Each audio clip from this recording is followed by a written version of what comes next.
संलग्न आहे. यासाठी एक छोटीशी विनंती आहे की आपण 6 भाग म्हणतोय की बालनाट्य आणि बाकीच्या सगळ्या गोष्टी, चित्रकला आणि या सर्व. चित्रपट हा सुद्धा त्यातला एक मुख्य भाग असावा अजून एक. कारण बाल कलाकार लागतातच. कोणताही चित्रपट घ्या, बाल कलाकाराशिवाय होऊ शकत नाही. त्यामुळे चित्रपट हा पण त्यातला एक मुख्य भाग असावा की जेणेकरून कॅमेरा समोरचं प्रशिक्षण हा एक आपला भाग वाढेल. आणि त्या संदर्भातलं प्रशिक्षण जे आहे ते आपले बरेचशी मंडळी आहेत या संदर्भातली, ती नक्कीच देऊ शकतात. धन्यवाद.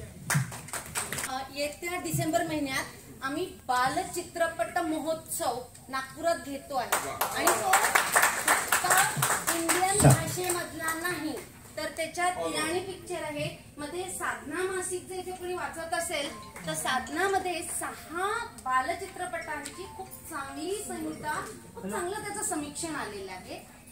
त्या पिक्चर्सचा महोत्सव आम्ही जे ऑरेंज सिटी फिल्म फेस्टिवल होत असतं त्याच्या अंतर्गत आम्ही डिसाईड केलेला आहे. जतीन माया पांडे, पुणे बालरंगभूमी परिषदेचा सहकार्य म्हणून काम पाहतो. पुण्याच्या नाट्य परिषदेचा पण कार्यकारी सदस्य आहे. खूप दिग्गज आहेत. दीपक रेगे, सतीश लोटके PhD लोक आहेत. अजून वेगळे आपण काय त्यांना सल्ला देणार, पण काही नवीन संकल्पना आहेत ज्या जर युटिलाइज झाल्या तर बालरंगभूमी अजून फोफावेल. एक म्हणजे संघटन आणि उपक्रम असे 2 भाग आपण जर केले तर जास्तीत जास्त बालकलाकार संघटनेला जोडता येतील, परिषदेला जोडता येतील. त्यांच्यावर काम करणारे अजून जे आपल्या बालरंगभूमीला जोडले गेलेले नाही आहेत असेही काही कलाकार आपल्याला जोडता येतील. तर 2 विभागाची रचना करून जर आपण बालरंगभूमीचा प्रवास सुरू केला, एक म्हणजे संघटन आणि दुसरं म्हणजे उपक्रम, अशा 2 विभाग केले तर प्रत्येकाचा भार पण आता नव्या कार्यकारिणीचं कमी होईल आणि काम करणं सोपं जाईल. 2 म्हणजे म्हणावं एवढं ग्लॅमर बालनाट्याला नाही, तर ते ग्लॅमर करण्याकरता आपण जे प्रसिद्ध कलावंत आपल्याकडनं घडलेले आहेत, म्हणजे आता काही 10-12 कलाकार माझे चित्रपटामध्ये पोहोचलेत लहानपणापासूनच, तर त्या सगळ्या अशा काही कलाकारांचा वापर करून आपण बालरंगभूमीची ऍडव्हर्टाईज त्यांच्या पेजेसवरनं केली की बालरंगभूमी परिषद झाली आहे, जा आपण तिथं समाविष्ट व्हा, असं आवाहन त्यांच्याकडनं केलं काही प्रसिद्ध कलावंतांकडनं, तर अजून त्याचा फायदा होईल आपल्याला. तिसरी गोष्ट आहे की आपलं जे शुल्क आहे आपण काम करणाऱ्या कलावंतांना जोडतोय, म्हणजे ज्यांचं वय जास्त आहे, निवडणूक पात्र जे आहेत ते, म्हणजे ऍडल्ट लोकांना आपण जोडतोय. सो माझी अशी संकल्पना होती की एक 100 रुपये मानधन घेऊन आपण एक बाल प्रेक्षक याला जोडले तर त्यांना काही आपण मोफत नाटक दाखवलं, बालनाट्याचे प्रयोग केले त्या पैशांमधनं, तर असं 100 रुपये छोटस शुल्क घेऊन छोट्या मुलांना शाळांमधनं आपण जर जोडत गेलो तर बालरंग त्यांचे पालक ऑटोमॅटिकली आपल्याला जोडले जातील आणि ते मुलं जर आपल्याला जोडली गेली तर आपली ताकद महाराष्ट्रभर खूप वाढेल. त्यानंतर युट्यूबचं एखादं चॅनल जर आपण उभं केलं एक स्वतःचं, तर त्या युट्यूबच्या चॅनलवरनं आपण प्रयोग करणं सोपं जाईल. ती नाटकं आपण जर प्रकाशित करायची म्हणली तर आपलं एक स्वतःचं युट्यूब चॅनल जर आपण चालू केलं तर आपल्याला सांगता येईल की आम्ही युट्यूबवर तुम्हाला संधी देणार आहोत. त्याच्यातून काही प्रेक्षक ते कार्यक्रम बघतील आणि आपला फॉलोअर संख्या पण वाढेल आणि बालरंगभूमीची प्रसिद्धी होईल.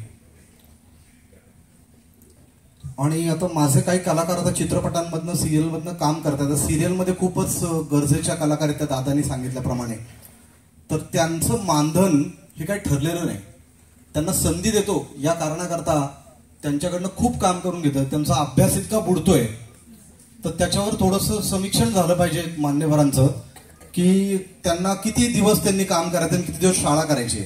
शाळेला प्रसिद्धी मिळते की आमची मुलगी त्याच्यामध्ये आहे, तर शाळा ते निग्लेक्ट करते, पण त्याचं वैयक्तिक किती नुकसान होत असेल त्याचा विचार करा तुम्ही सगळेजण, कारण त्या सगळ्या विचारांचे तुम्ही आहात.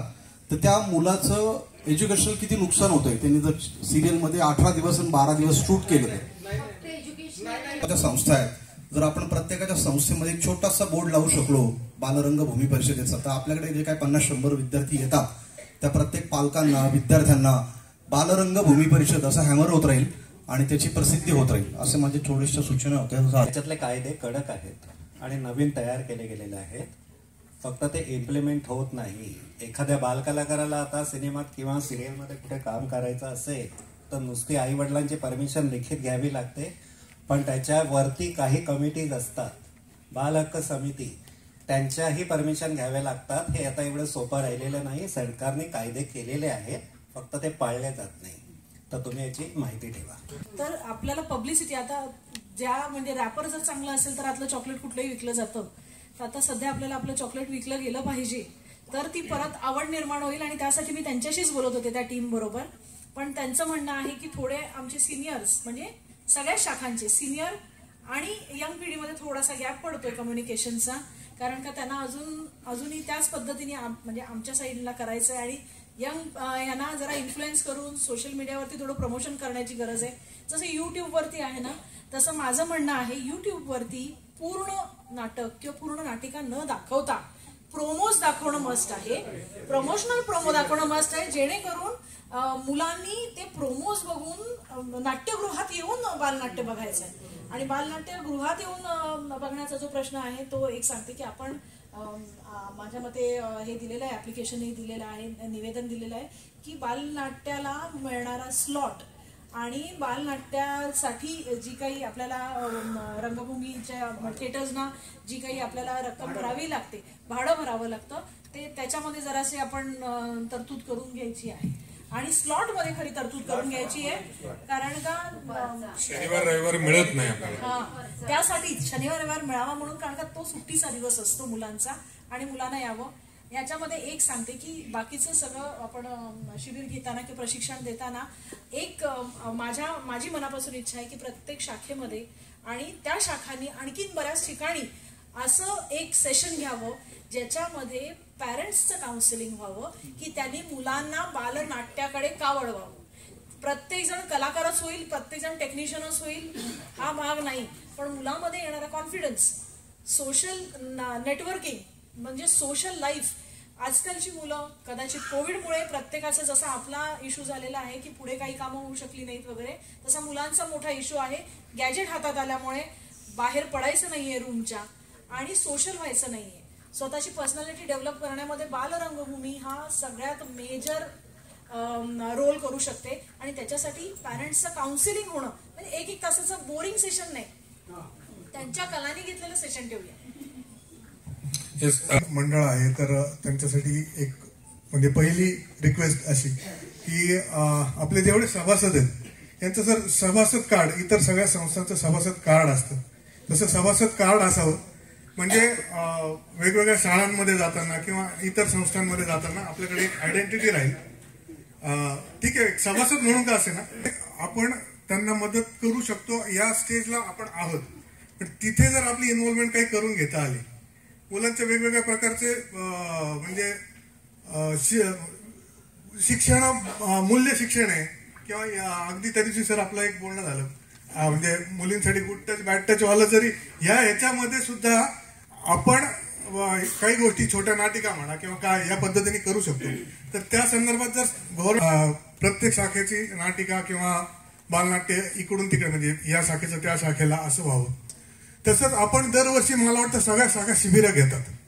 तर आपल्या प्रत्येक शाखेमध्ये फार उत्तम प्रशिक्षक आहेत, तर त्यांचं पण एक समरी तयार केली आणि ते जर एक्सचेंज केले आपण तर त्या आयडियात सुद्धा जास्त बेटर हे होते.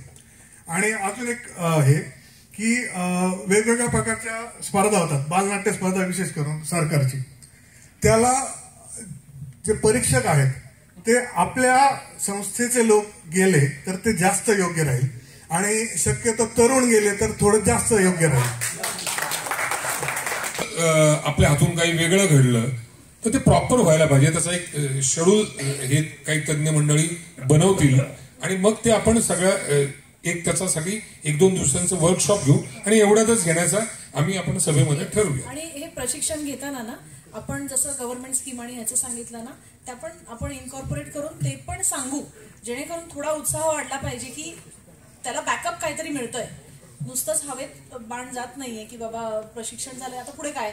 थोडे दिवस आपण धडपड करतो, प्रयत्न करतो आणि मग ते नाही झालं की मग ठीक आहे करूया असं होतं. तो निरुत्साह नको व्हायला. आणि माझी PhD पण बालरंगभूमीवर आहे. मी 2009 ते 2015 सोनाजीराव क्षीरसागर महाविद्यालय इथं नाट्यशास्त्र म्हणून प्राध्यापक म्हणून काम केलं. पाटील सर आणि दीपाताई क्षीरसागर यांच्या मार्गदर्शनाखाली 2015 ते 2000 करोनापर्यंत मी national school of drama theatre in एज्युकेशनमध्ये टीचर म्हणून काम केलं आणि सध्या मी तिथं परीक्षक म्हणून दरवर्षी 3 महिने मी तिथं असतो. तर मला असं म्हणायचं होतं की बाळ रंगभूमी म्हणजे काय नेमकं. आपण इथं सगळेजण बालरंगभूमी हे शब्द उल्लेख करतो आणि आपण फक्त त्या मुलांचा नाटकाचाच विचार करतो. जसं मॅडमने आता मी बोलणार नव्हतो पण मॅडमने खूप छान विषय मांडला आता पालकांचा. आम्ही ज्यावेळी नॅशनल स्कूल ड्रामामध्ये 1 महिन्याची वर्कशॉप घेतो लहान मुलांची 8 ते 16 वर्ष, त्यामध्ये आम्ही 30 मुलांचा असा वर्ग तयार करतो. जवळपास 1200 विद्यार्थी दरवर्षी आम्ही तिकडे शिबिरात घेतो आणि सगळं प्रोव्हाइड नॅशनल स्कूल ड्रामा करतो त्यांना 1 महिन्याचा. तर आमचे 4 विषय आहे. पहिला विषय आहे सेल्फ म्हणजे त्या मुलांचा सेल्फ, आउटर इनर सेल्फ, त्याच्यावर आम्ही 1 वीक काम करतो. आणि हे सगळं काम करत असताना दरवर्षी आमच्या लक्षात येतं की मुलं आणि पालकांमध्ये इतका गॅप निर्माण झालेला आहे, खूप भयंकर. काही मुलं तर म्हणतात की आम्ही रोबोट सकाळी उठून आम्हाला क्लास, ट्युशन, शाळा, अमुक धमुक हे सगळ्या गोष्टी. तर त्याला समजून घ्यायला कोणाकडे वेळ नाही आणि त्याला व्यक्त होण्यासाठी पण त्याला वेळ नाहीये.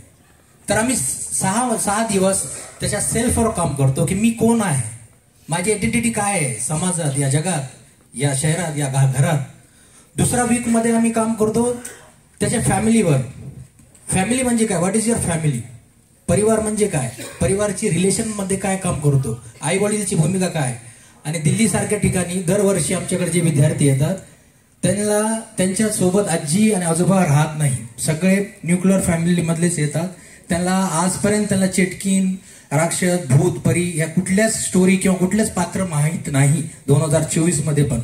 ते म्हणतात हे काय आहे. मग हे सगळं कुठून येतो तर एक कुटुंबातून. मग आमची एक प्रोसेस आहे, त्या प्रोसेसच्या साहाय्याने आम्ही त्यांच्यावर 6 दिवस काम करतो आणि 6व्या दिवशी एक नियम आहे आमचे की सगळे पालक कंपल्सरी 1 दिवस त्या नाट्य शिबिरामध्ये 4 तासासाठी येणं गरजेचं आहे. जे आम्ही 12 दिवस त्यांच्यासोबत काम केलं मुलांसोबत, ते त्याच्यातला काही भाग घेतो आम्ही आणि त्यांच्या 4 तासामध्ये असा सेशन घेतो आम्ही की पालक आणि विद्यार्थी यामधला जे दुरावा निर्माण झालेला असतो तो 4 तासामध्ये पूर्ण दूर झालेला असतो. अक्षरशः पालक रडतात आणि मुलं पण रडतात. असा खूप मस्त असा तो उपक्रम आहे नॅशनल स्कूल ड्रामाचा. तर मला असं वाटतं की त्याची गरज आहे मॅडम खूप.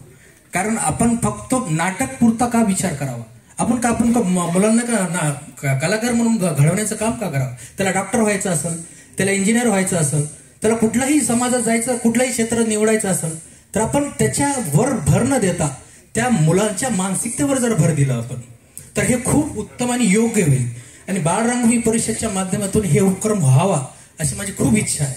कारण भारतात कुठंच हे उपक्रम राबवला जात नाही, ते फक्त दिल्लीमध्ये राबवला जातो, नॉर्थ ईस्ट मध्ये राबवला जातो. आणि आम्ही तिथं परीक्षक म्हणून मी वरिष्ठ परीक्षक महाराष्ट्रात एकमेव आहे जे मी तिथं वरिष्ठ सहाय्यक परीक्षक म्हणून काम करतो दरवर्षी. आणि मला खूप वेगळे अनुभव आलेले आहे. आणि आमचं काय असतं की आम्हाला एक महिन्याची वर्कशॉप घेण्यासाठी आमची 10 दिवसाची वर्कशॉप असते. त्यामध्ये फाउंडर मेंबर पासून तर न्यू जे आता आमच्यासोबत जुडतो आम्ही सगळेजण एका प्लॅटफॉर्मवरती बसतात. 10 दिवस आम्ही आमची वर्कशॉप घेतो की आता नवीन अपडेट काय, नवीन इश्यू काय आहे मुलांची. आणि ह्या सगळ्या याच्यावरती आम्ही एक सिलेबस तयार करतो, त्याच्यामध्ये अपडेशन करतो. थोडक्यात हे सांगायचं की नॅशनल स्कूल ड्रामामध्ये ज्यावेळेस TI म्हणजे थिएटर एज्युकेशन ही कन्सेप्ट बॅरी जॉन, सगळ्यांना माहित असेल बॅरी जॉन हे खूप मोठं नाव आहे बॉलिवूडमध्ये, ज्यांनी शाहरुख खान, मनोज वाजपेयी या सगळ्यांना घडवलं. त्या माणसाने ही कन्सेप्ट तिकडे आणली 1999 मध्ये आणि आजपर्यंत ते कंटिन्यू सातत्याने चालू आहे. जवळपास 2 ते 3 लाख विद्यार्थीतून परीक्षक म्हणून प्रशिक्षण घेऊन निघून गेले. त्यामध्ये आता मिस वर्ल्ड जे आहेत ते पण तिथलीच विद्यार्थिनी आमची. तर ती कन्सेप्ट आहे ना ती आपल्याकडे जर आली ना तर खूप छान होईल. 3रा वीक असतो आमचा education. What is your education. मुलांना फक्त एज्युकेशन कशासाठी देतो आपण, म्हणजे पैसा कमवण्यासाठी किंवा चांगलं पद घेण्यासाठी. एज्युकेशन म्हणजे काय त्याला कन्सेप्टच माहित नाही. एज्युकेशन मध्ये लर्निंग एज्युकेशन आणि त्यानंतर फॉर्मल एज्युकेशन, इनफॉर्मल एज्युकेशन हे पण माहित नाही. आपण फक्त एज्युकेशन. फॉर्मल एज्युकेशन काय, इनफॉर्मल एज्युकेशन काय, त्याचे सोर्सेस काय, ते कुठून येतो. बरेच काही मंडळी आजोबा आमचे ज्यांनी काही शिक्षण घेतलेलं नाहीये पण ते आपल्यापेक्षा जास्त सुशिक्षित आहेत. मग ते इनफॉर्मल एज्युकेशन मध्ये येतो. फॉर्मल एज्युकेशनचा फॉर्मॅट काय, कुठून एज्युकेशन सुरू झालं आदिमानवापासून तर 2014 पर्यंतची शिक्षण पद्धती कशी बदलत गेली, विषय कसे इन्क्लूड झाले. मी आज शिक्षण घेऊन पुढं काय करणार आहे तर चौथा वीक असतो सोसायटी, समाज, की हे सगळं घेऊन मी पुढं काय करणार आहे, माझा कॉन्ट्रीब्युशन काय समाजात. समाज म्हणजे काय, आता दिल्लीच्या मुलांना विचारलं की सोसायटी म्हणजे काय, ते म्हणते आमची राधाकृष्ण सोसायटी, अमुक जे काही नाव असतं त्यांना सोसायटी पण माहित नाही. आणि पहिल्या वीकमध्ये ज्यावेळेस आम्ही 30 मुलं सिलेक्ट करतो, 30 मुलांमध्ये खूप अतिश्रीमंत, श्रीमंत, मध्य आणि गरीब हे सगळं असं मिक्स आम्ही 30 मुलांचं सिलेक्शन करतो. आणि त्यावेळेस पहिल्या दिवशी काय असतं, पिझ्झा बर्गरची मुलांची एक ग्रुप तयार होतो, पोळी भाकरीचा एक ग्रुप तयार होतो. हे पहिल्या वीकमध्ये चालत असतो. मग हळूहळू तो दुसऱ्या तिसऱ्या वीकमध्ये तो जे ग्रुप झालेला असतात तो एक होतो. पिझ्झा बर्गरवाला तो शेअर करतो पोळी भाजीवाल्यांना, भाकरीवाल्यांना शेअर करतो ते वेगळं, आणि सगळ्यांना एकमेकांची चव इतकी छान वाटते. ते म्हणतात अरे हे छान आहे तुझं, ते म्हणतात नाही तुझी भाकरी खूप छान आहे. आणि घरचे पण परेशान होतात की हे काय करायला लागले तुम्ही, कुठलं असं तुमच्याकडं काय असं शस्त्र आहे किंवा असं काय आहे तुमच्याकडे. जे आमची मुलं जे शाय मुलं असतात ते बोलणं सुरू करतात, जे खूपच अग्रेसिव्ह असतात ते शांत होतात. कारण अशा मुलांचं आम्ही 30 मुलांचं सिलेक्शन घेतो आणि ह्या 4 गोष्टीवर आम्ही सातत्याने काम करतो. तर माझी इच्छा आहे, मॅडमने खूप छान विषय काढला की पालकांना इन्क्लूड करा. ते आज 18 ते 20 वर्षापासून बंद आहे आणि परभणीला एकही थिएटर नाही. आम्ही दरवर्षी बालनाट्य करतो, मोठे नाटक करतो. परभणी जिल्ह्यातून यावर्षी 6 एंट्री होत्या बालनाट्याच्या. म्हणजे चळवळ आमची चालू आहे. आमचं नागेश सोबत आहे, आबाडोले. आम्ही प्रत्येक शाळेला जातो, तुम्हाला सहकार्य पाहिजे फ्री करतो. परंतु आम्ही नाटक स्पर्धेत सादर केलेलं आमच्या लेकरांच्या आई वडिलांना पाहायला मिळत नाही, हे दुर्दैव. दुसरी गोष्ट, आम्ही बालनाट्य प्रशिक्षण शिबिर घेतो. आता मी लोटके सरांशी त्या दिवशी बोललो होतो की आम्हाला तुमच्यासारखे प्रशिक्षक हवे आहेत. निदान तुम्ही आम्हाला 1-2 तास तरी त्या ठिकाणी दिले तर आणखी मुलांसाठी खूप चांगलं होईल. रंगभूमी शाखेनं एक 10 ते 12 प्रशिक्षकांची टीम तयार करावी. या 10-12 प्रशिक्षकांमध्ये आमच्यासाठी एक 4-5 चांगले तरुण कार्यकर्त्यांचा पण समावेश करून घ्यावा आणि आपण त्या वेगवेगळ्या ठिकाणी जाऊन त्यांचं प्रशिक्षण आपण त्यांना देऊ शकतो. म्हणजे सिनियर व्यक्तींबरोबर आम्ही त्यांना जॉईन होऊ शकतो आणि उद्या आम्हालाही सांगता येईल ना की आम्ही पण 50 वर्ष केल्यानंतर आम्ही काय केलं ते. तेव्हा आत्ताच्या कार्यकारिणीने आमच्या तरुण मार्गदर्शक जे प्रशिक्षण घेत आहेत त्यांच्याकडे कृपया लक्ष द्या, आम्हाला पण संधी द्या. वेगवेगळ्या शहरामध्ये जाऊन, अदरवाईज आम्ही नागपूरमध्ये काय चाललंय आम्हाला कळत नाही, आम्ही अगदी शेजारी मुंबई ठाण्यामध्ये काय चाललंय सुद्धा मला पुण्यात असून माहिती नाही, कारण मी तिथपर्यंत जातच नाही, मला संधीच मिळत नाही. तर मला असं वाटतं की ही संधी आता येणाऱ्या नवीन मध्यवर्ती शाखेने उपलब्ध करून द्यावी. आम्हाला तरुण जे शिबिर घेणारे विद्यार्थी आहेत, आम्ही सगळे प्रशिक्षक आहोत, त्यांना तुम्ही आता संधी द्यावीत अशी माझी. मगाशी मी सांगितलं तसं की आपण, म्हणजे मी स्वतः दौरा करणार आहे अख्ख्या महाराष्ट्राचा. त्याच्यामध्ये जेवढ्यांना सहभागी व्हायचंय त्यांनी आधी जर नाव नोंदणी दिली, नोंदणी म्हणजे की तसं हे करता येईल, म्हणजे तुम्हाला देखील. म्हणून मी यासाठी सगळ्यांना इन्व्हाइट केलेलं आहे की आपल्या शाखेमध्ये काय होतं हे आपल्याला, म्हणजे सगळेच प्रॉब्लेम आपल्याच शाखेला आहेत असं दिसतं.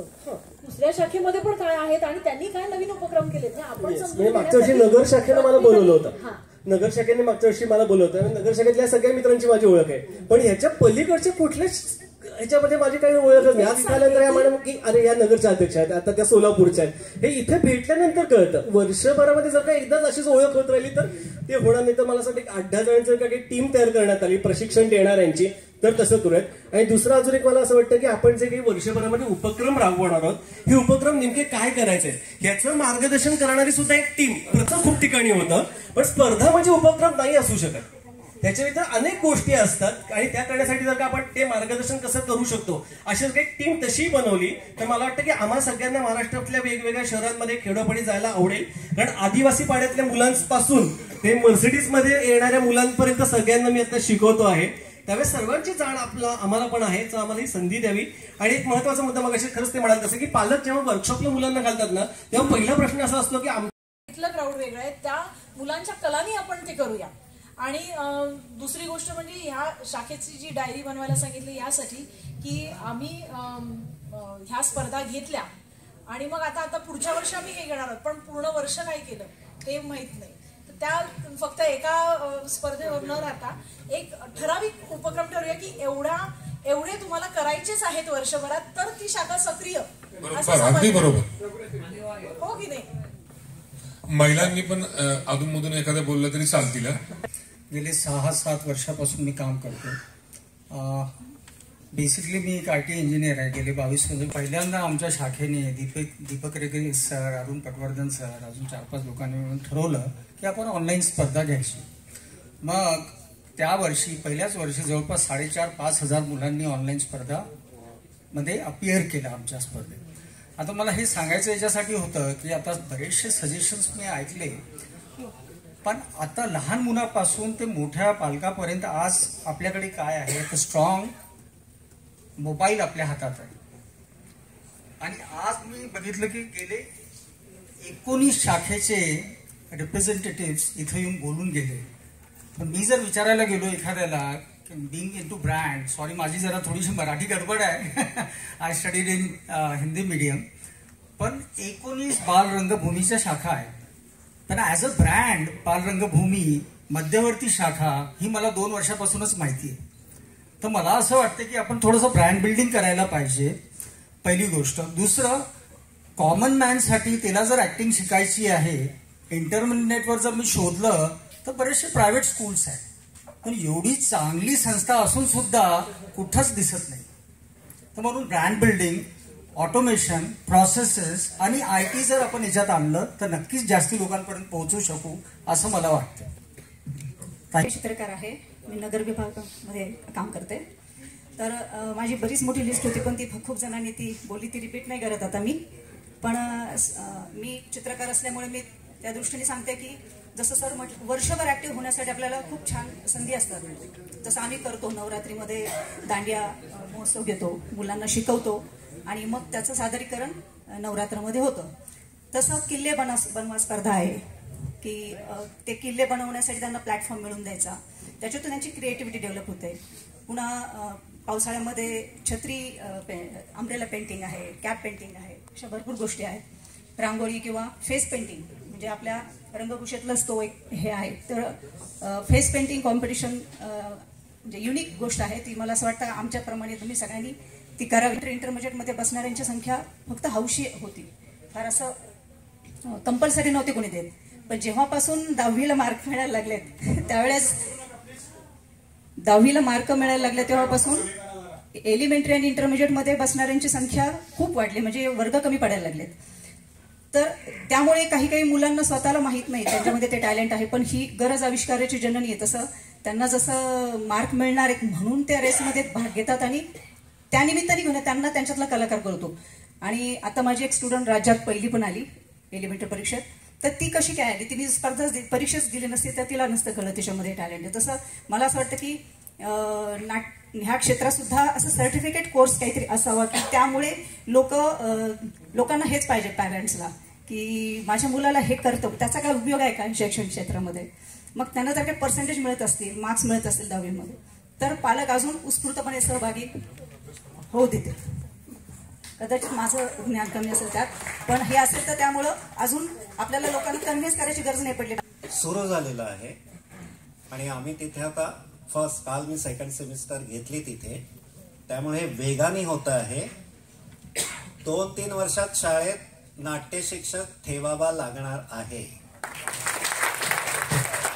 काही गोष्टी सेंट्रलाइज असाव्यात की ज्या लोकांनी त्याच्यामध्ये त्यांचं योगदान द्यावं. आणि तसं आपण आपल्या प्रत्येक समितीला, म्हणजे समजा आमची नगरचा समिती आहे तर त्यांना त्यांची स्वायत्तता आहेच आहे त्यांच्या ऍक्टिव्हिटीज करायला. पण सेंट्रली आलेल्या ज्या गोष्टी असतील ना, तर त्या आपल्या ज्या बेसिक तत्व असतील काही संस्थेचे, तर त्याला पोषक आणि पूरक असतील, म्हणजे ती स्ट्रेंथ वाढेल, मुलांमार्फत पोहोचतो. त्यामुळे आपल्याला समाजामध्ये जास्तीत जास्त रूटपर्यंत जाण्याची संधी आहे. तर याची जाणीव सभासदांना व्हावी, त्या दृष्टीने आपले सभासद असावेत. तर it's a good opportunity for us. Thank you. मध्यवर्ती कार्यकारिणी आणि जिल्हानिहाय कार्यकारिणी म्हणजे आतापर्यंत सकाळपासून मला असं वाटतं की माहिती प्रसारण पुस्तिका किंवा स्थानिक पातळीवर पत्रकं काढले तर आणखी या योजनेला चालना मिळू शकेल. ते मला वाटतं पत्रक अजूनपर्यंत दिसत आहे. कारण शिक्षकांना आम्ही ज्या वेळेला आव्हान करतो आपण सभासद व्हा, त्यावेळेला त्यांचे पहिले असे 25 प्रश्न येतात, तर ते स्थानिक पातळीवर व्हावं. मला असं वाटतं की अनेक सूचना वाचल्या, मॅडमच्या बोलण्यात आलं, पालकांचा सहभाग अत्यंत महत्वाचा आहे. सरांनी आता पोटतिडकीनं मांडलं आपल्याला कलाकार घडवायचं नाही वगैरे वगैरे. म्हणून पालकांना यातनं काय अपेक्षित आहे, कोणत्या प्रकारचं सहकार्य आपल्याला अपेक्षित आहे, तर तुमच्या बरोबर कार्यकारी सदस्यांच्या बरोबर पालकांचा समन्वय असलेली मीटिंग जर स्थानिक पातळीवर झाली तर मला असं वाटतं वेल इन गुड. आणि शिवाय प्रत्येक शाखेची एक जिल्हानिहाय म्हणजे स्थानिक पातळीवर नियोजन समिती असावी. शिवाय मध्यवर्ती शाखेवर या सगळ्या नियोजन समितीचे मध्यवर्ती समन्वय समिती केली, कार्यकारी समिती वेगळी. परंतु या जिल्ह्याने हा कार्यक्रम आयोजित केला, त्या जिल्ह्याने ते कोणीतरी आता बऱ्याच म्हणलं की देवाणघेवाण व्हावी किंवा चांगले कार्यक्रम व्हावे. तर मला असं वाटतं समन्वय समिती हे मूल्यमापनाचंही काम करेल आणि देवाणघेवाणीचंही काम करेल. शिवाय चांगला प्रशिक्षणाचा एक मुद्दा मांडला गेला. त्यातून एक प्रतिनिधी हा कार्यकारी मंडळावर स्वीकृत सदस्य म्हणून आम्ही घेणार. हा आपल्या वार्षिक सर्वसाधारण सभेमध्ये झालेला ठराव सगळ्यांना मान्य आहे? हो. मी मागच्या 5-6 वर्षापासून डेव्हलपमेंट सेंटर चालवतो. नाटक आणि सायकोलॉजी एकत्र करून आम्ही काही ऍक्टिव्हिटी डिझाईन केल्या होत्या. आणि मला असं वाटतं जिथे स्पर्धा नसते, बंधन नसतं ना, तिथं मुलांचा सर्वांगीण विकास लवकर होतो. तर आम्ही कथामंच म्हणून एक उपक्रम राबवत होतो, जिकडे पुस्तकं ठेवली होती जी सगळी चालली होती. अगदी चेटकीन, भांडण, दरोडा हे शब्द पण नव्हते त्याच्यामध्ये. आम्ही 3000 पुस्तकं सगळी सॉर्ट केली होती, हे शब्द बाहेर काढले होते. याचं कारण असं आहे, ज्या शब्दांचे आपण अर्थ पोहोचवू शकत नाही ना, तर ते त्यांच्या कानावर पण नको जायला आणि वाचना पण नको जायला, हा त्याचा हेतू होता. वयोगटानुसार पुस्तकं होती आणि पहिल्या 15 मिनिटं हे बंधन होतं की तुम्ही कोणतंही पुस्तक हातात घ्या, त्याला चाळा, चित्र बघा, काहीही करा. 15 मिनिटं ते बघितल्यानंतर त्याला सांगायचं होतं काय बघितलं पुस्तकामध्ये. तर आपला जो एक थोडासा मुद्दा पुढे आला होता की टेक्निशियन जे असतात हे मोठेच आहेत, लेखक मोठेच आहेत, मग मुलं का लिहित नाही, मुलं का बाकीच्या गोष्टी करत नाही. तर मला असं वाटतं की इतकं जर आपण त्यांना सूट दिली ना तर त्या सगळ्या याच्यातून ते तयार होतील. तर आम्ही सुरुवातीला आम्हाला माहित असलेल्या गोष्टी त्यांना सांगायचो, नंतर त्यांना माहित असलेल्या काही आठवड्यानंतर त्यांना माहित असलेल्या गोष्टी त्यांना सांगायला लावायचो, नंतर काही शब्द द्यायचो ज्या गोष्टी त्यांना माहिती आहेत, जसं ससा, कासव, शर्यत, आणि ते गोष्ट सांगायचे. नंतर सगळ्या ग्रुपला एकत्रित मोजके शब्द दिले जायचे, कोणतेही असतील रॅन्डम, जसं जंगल, नदी, चंद्र, आणि त्याच्यातून त्यांना सांगितलं जायचं की तुम्ही गोष्ट बनवा. आणि त्यांना सांगितलं होतं की गोष्ट काय प्रकार असतो, त्याला एक सुरुवात असते, एक इव्हेंट असतो आणि एक एंड असतो. आणि मग ते त्यांच्या कल्पनाशक्तीने ती गोष्ट लिहायचे, जे आपल्याला आय थिंक नाटक लिहिताना किंवा कथा लिहिताना गरजेचं पडतं. आणि मग जेव्हा कोरोना आला तर याच्यावर करायचं काय म्हणून आम्ही गोष्ट रेकॉर्ड करून मागवल्या माहीत असलेल्या, पण एकच अट टाकली होती, व्हिडिओ एडिट करायचा नाही. मध्ये मुलगा कितीही केलं, कितीही थांबला तरी तसेच व्हिडिओ आम्हाला पाठवा. 36 व्हिडिओ आम्हाला महाराष्ट्रभरातून आले. तर मला असं वाटतं इतकं जर आपण मुक्त ठेवलं, स्पर्धा हा मुद्दा साईडला काढला आणि असे केंद्र प्रत्येक शाखेने सुरू केले जिथे मुलं येऊन आनंदाने ह्या गोष्टी करतील. ज्याला नाटक शिकायचं शिकू द्या, पण स्पर्धा हा मुद्दा साईडला काढून घेऊ. ज्यांना स्पर्धा खेळायची त्यांना स्पर्धा खेळू देऊ, पण ज्यांना फक्त आनंद घ्यायचा आहे ते आनंद घ्यायला तिथे येतील. तर मला असं वाटतं की सर्वांगीण विकास होऊ शकतो. आणि जसं बऱ्याच जणांच्या बोलण्यातून हा मुद्दा आला की सगळ्यांना काही कलाकार नाही व्हायचंय, पण मला असं वाटतं की बालरंगभूमी परिषदचा एक हेतू पण हा आहे की मुलांचा सर्वांगीण विकास व्हावा. बालशिक्षण परिषद पण तेच सांगतं. तर फक्त मला हे सजेशन आहे की असे आपण जर केंद्र उभारू शकलो ज्याच्यात सगळ्या कला एक समाविष्ट होतील, पण स्पर्धा हा मुद्दा नसेल, मुलं येतील आणि आनंदाने खेळतील, तर ते छान होईल. धन्यवाद. बघतोय सामंत साहेबांनी त्यांचं ते कुठली अडचण घेऊन गेलं, नाटकाचे असो कुठल्या सर्व अडचणी सोडवत असतात. आणि नवीन कार्यकारिणीला मला एकच सांगायचं आहे की पारखे सर पण आता परवा बोलले की आपण नुसतं बोलतोच, की शासनाला पत्र देणं खूप गरजेचं आहे की बालनाट्याला बाहेरचे जे लाईट्समन टेक्निकल जे येतात त्यांना पहिली गोष्ट त्यांना बक्षीस दिली नाही गेली पाहिजे, कोणालाच बक्षीस दिली नाही पाहिजे. आणि नेपथ्य आता तुलवार साहेबांनी आम्ही गडकरी मला पण मिळालं पाहिजे हे कोणी दाखवलं नाही. आणि हीच सवय ठेवली तर आपली बालरंगभूमी परिषद खूप मोठी जाईल. आणि शासनाने सुद्धा मला वाटतं यापुढे असंच करावं. कुठल्या निवडणुकावर घेऊ नका, एकत्र या, 16-17 लोक या. धन्यवाद. मुलांना आपण लहान समजण्याऐवजी त्यांना ते कसे महान आहेत याची जाणीव करून द्यायचं सगळ्यात महत्वाचं. काही कारण नसताना तो घरातला खूप लहान घटक आहे असं न करता तो घरातला खूप मोठा घटक आहे, ज्याच्या हातात घरातली सगळी शांतता आहे, हे त्याला पटवून द्या. नाटक आणि शिक्षण हे एकाच नाण्याच्या 2 बाजू आहेत. हे जोपर्यंत त्यांना तुम्ही व्यवस्थित पटवून देत नाही तोपर्यंत तो काय त्याचा बाप देखील ऐकणार नाही. सगळ्यात महत्वाचं प्रकार पाहता येतील असं पाहू. बालनाट्य जेव्हा असतील, शासनाची जेव्हा स्पर्धा असेल तेव्हा आपल्यापैकीच काही जण जे योग्य वाटतील मंडळाला त्यांची कुठंतरी निवड व्हावी. त्यानंतर सगळ्यात महत्वाचं, आपण जेव्हा एखादं प्रशिक्षण शिबिर घेतो तेव्हा जागा हा फार मोठा प्रश्न असतो. त्या संदर्भात प्रत्येक ठिकाणून झाला पाहिजे. मुंबई पुणे जो पुढचा विषय मांडणार आहे त्याच्यामध्ये बसत नाही, कारण त्यांना वाचता येतं. नगरमध्ये देखील ही परिस्थिती आहे की खूप जणांना वाचताच येत नाही. आरोह अवरोह स्वर व्यंजन काहीच माहिती नाही. व्यंजन म्हणजे काय, आई भाजीत घालते एवढंच माहिती असतं. त्यांना वाचायचं कसं आणि ऐकायचं कसं हे त्यांना सांगा, म्हणजे आपल्या सगळ्यांचा व्यवस्थित आपण पुढे जाऊ आणि बरोबर त्यांनाही घेऊन जाऊ. धन्यवाद. ज्याच्यामध्ये प्रत्येक शाखेचं प्रत्येक जिल्ह्याचं प्रत्येक शाखांचं कॉन्ट्रीब्युशन म्हणजे तुमचे उपक्रम असतील, मुलांसाठी मोटिवेशनल लेख असतील, असं जे असेल ते आपण एक मासिक काढायचं. सगळ्यांची मंजुरी आहे मासिक काढायला, ऍप्लिकेशन करायचं, त्याचं रजिस्ट्रेशन. ओके, धन्यवाद. डिजिटल पण करायचं आणि डिजिटल आणि मासिक पण, त्रैमासिक किंवा मासिक याच्यावर विचार करूयात. त्याचं एक मंडळ स्थापित करून त्यावर विचार करूया.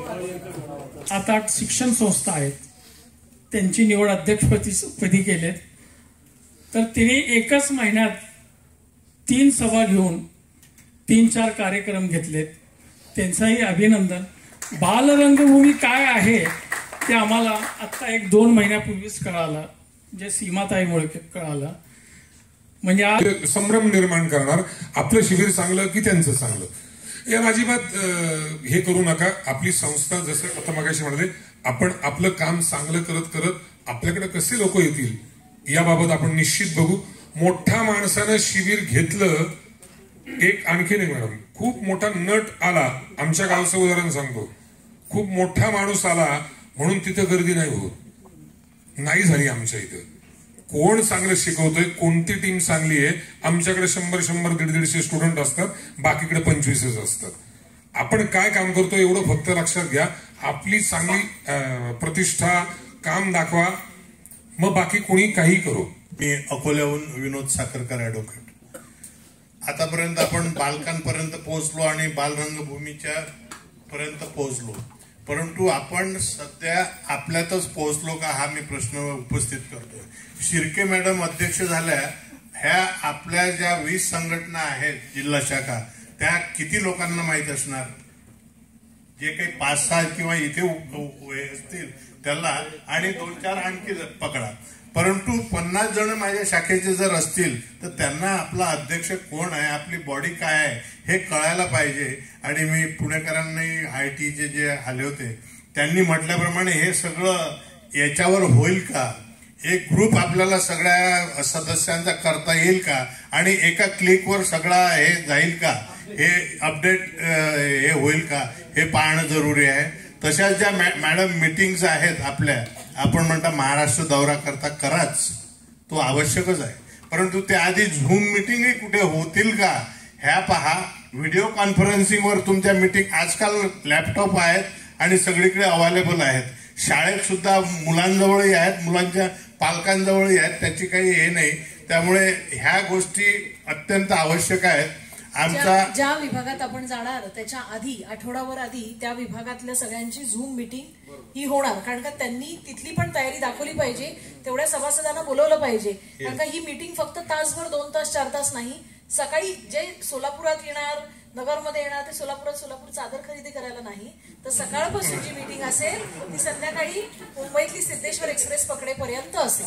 आणि एक सामान्य सदस्यही आपल्याशी जुळला पाहिजे, असं काहीतरी करता येईल का? या मीटिंगला प्रत्येकाने. आणि महत्वाचा मुद्दा, आपण जे प्रोग्रेस कार्ड म्हटलं की वर्षभरात काही हे आहे का नाही, कोणती शाखा काम करते का नाही, त्याचा आणि तुमच्या 5 लाखाचा काही संबंध जोडता येईल का हेही बघा. माझी तीच सूचना होती. थँक्यू. तो जोडण्यासाठीच तो संबंध आहे. म्हणजे जर नसेल शाखा तशी सक्रिय तर 5 लाख वाचतील या हिशोबाने सांगितलं. 1,50,000 अशी सांगणं. 2 मुद्दे फक्त राहिले, ते डिक्लेअर करते की मला असं वाटतं प्रत्येक शाखेचं एक आपलं स्वतंत्र ऑफिस असावं जिथे सगळे भेटू शकतात. जरी मध्यवर्ती शाखेतले आले, दुसऱ्या शाखेतले कोणी आले तरी एक ठिकाण असं असावं. मग ते हॉटेलमध्ये भेटणं आणि मग कोणाच्या घरी भेटणं याच्यापेक्षा एक स्वतःचं ऑफिस असावं. या दिशेने आपण प्रत्येकाने प्रयत्न करूया. भाड्याचं असलं तरी चालेल, पण ते कसं करता येईल हे प्रत्येक शाखेने आपापले मुद्दे मांडून ठेवा. जेव्हा दौऱ्यावरती सगळेजण असतील तेव्हा की नंतर मग तो हा राहिला मुद्दा, मग आपण ते नंतर मांडूया, मग आमच्या इकडे झालं नाही, तो जर मांडलाच गेला नाही तर होणार नाही. काही काही शाखांचे ऑफिसेस असे आहेत की बरेचसे तिथले जे कार्यकर्ते आहेत किंवा नाट्यप्रेमी असतील किंवा मे बी इंडस्ट्रियलिस्ट असतील, ज्यांच्या काही जागा आहेत आणि त्यांनी त्या वापरायला दिलेल्या आहेत, मग त्या वीकेंडला वापरायला देतात किंवा काय, पण एक जुजबी का होईना ऑफिस असतं, म्हणजे भेटण्याचं एक ठिकाण प्रॉपर असू शकतं. यासाठी की पुढे जर सभासद रजिस्टर करायचे किंवा बाल कलाकार आपल्याला जॉईन करायचे तर एक जागा प्रॉमिनंट असणं गरजेचं आहे. आणि दुसरं म्हणजे की 100वे नाट्य संमेलन, अखिल भारतीय नाट्य संमेलन आपलं रत्नागिरीत त्याची सांगता असणार आहे.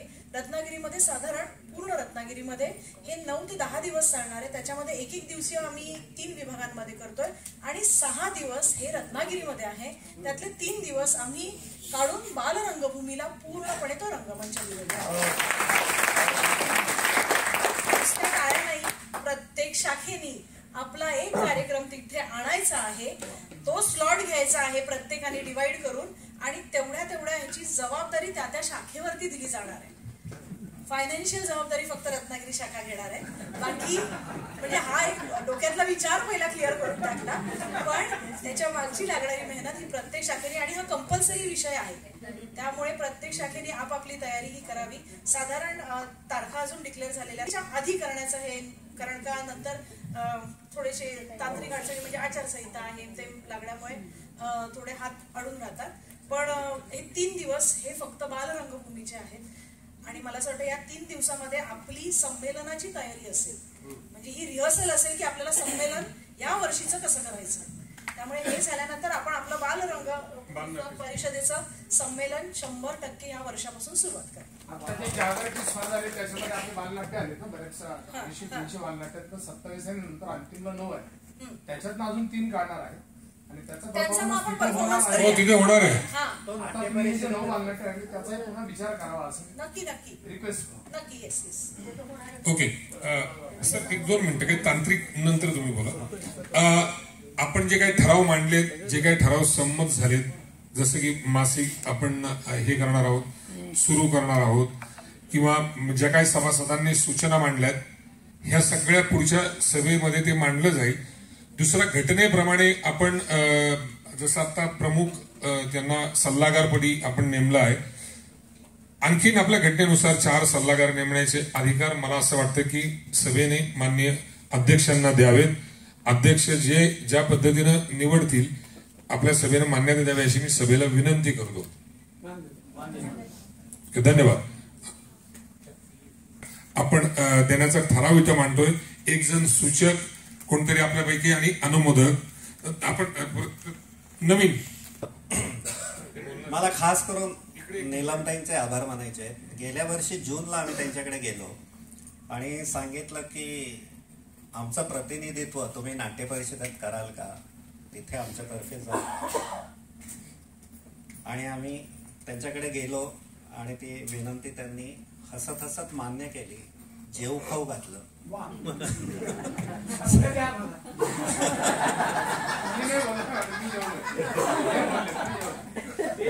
आणि ते म्हणतात ना, बोट पकडल्यावर आपण हात पकडतो, हळूच आम्ही त्यांना आता तुम्ही अध्यक्ष व्हाल का. असं नाहीये की कोणतीही संस्था मोठी होण्यासाठी सत्तेची, सरकाराची आवश्यकता असतेच, पण त्यासाठी आम्ही त्यांना केलेलं नाहीये. हे मला आता सांगायचं आहे की त्या सिद्धहस्त अभिनेत्री आहे. वादळवाट, असंभव या सिरियल महाराष्ट्रात घरोघरी पोहोचलेल्या आहेत, पण त्याच्या आधी त्यांची नाटकाची परंपरा अत्यंत उज्ज्वल आहे. महाराष्ट्रातली सगळ्यात मोठी स्पर्धा सवाई नाट्य स्पर्धा, त्याच्यामध्ये सवाई अभिनेत्रीचा पुरस्कार मिळणं ही खूप मानाची गोष्ट असते. आणि त्याने एकदा नाही 3दा सवाई अभिनेत्री. आणि दुसरी गोष्ट, इथे अध्यक्षपद घेण्याआधी आम्ही फक्त त्यांची पॉलिटिकल बॅकग्राऊंड ही नाही आहे, त्या स्वतः बाल कल्याणकारी योजनेशी संबंधित NGO चालवतात. त्यांचा व्यवस्थापकीय हे आहे, अनुभव आहे. NGO मोठी आहे ती आणि त्या चालवतात आणि त्याच्यातनं वेळ काढून त्यांनी तो आमचा बाल रंगभूमीचा प्रस्ताव मान्य केलेला आहे. अत्यंत बिझी असतात त्या, पण एवढ्या उत्साहाने त्या वेळ काढून आल्या, त्यामुळे आपल्याला त्यांचे आभार मानलेच पाहिजे.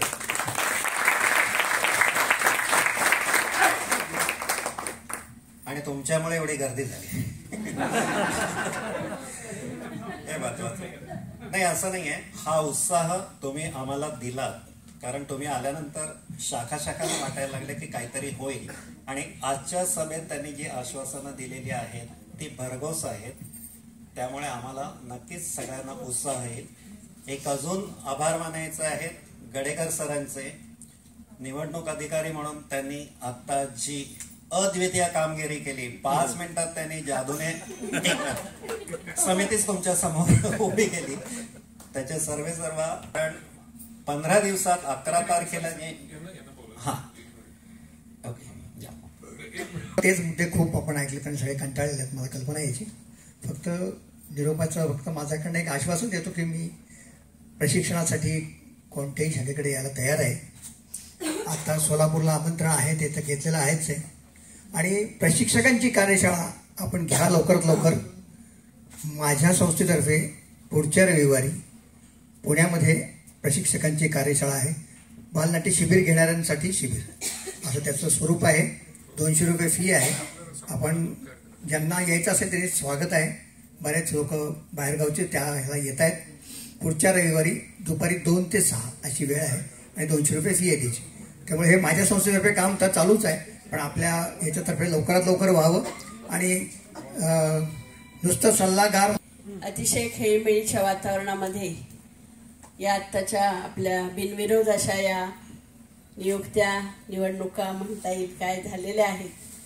आणि खरोखरच खूप आनंद वाटतो की इतक्या मोठ्या संख्येने आपण सगळेजण या ठिकाणी आलात आणि सगळ्यांनी अतिशय आनंदाने आम्हा सर्वांनाच तुम्ही जेव्हा निवड झाली तेव्हा होकार दिला आणि सर्वसंमतीनं आजची ही सगळी कार्यकारिणी निवडली गेलेली आहे.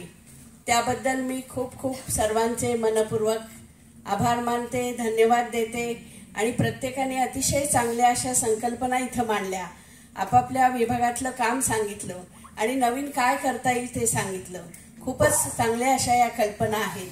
आणि आत्ता ताईंनी सांगितल्याप्रमाणे एक मला वाटतं सगळ्या महाराष्ट्रातल्या ज्या वेगवेगळ्या शाखा आहेत त्यांची एक युनिफॉर्मिलिटी जी आहे ती करता आली तर आपण करूयात.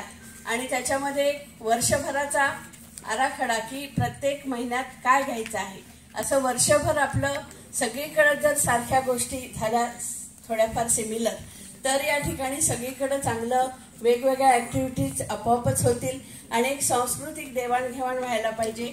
वेगवेगळ्या शाखांच्या एकमेकांशी ओळखी झाल्या पाहिजे. तिथले कलाकार इथं माहीत पाहिजे, तिथले प्रशिक्षक इकडं आले पाहिजेत, इकडचे तिकडं गेले पाहिजेत. अशा खूप छान गोष्टी आहेत ज्या आता नीलमताई अध्यक्ष झालेल्या आहेत.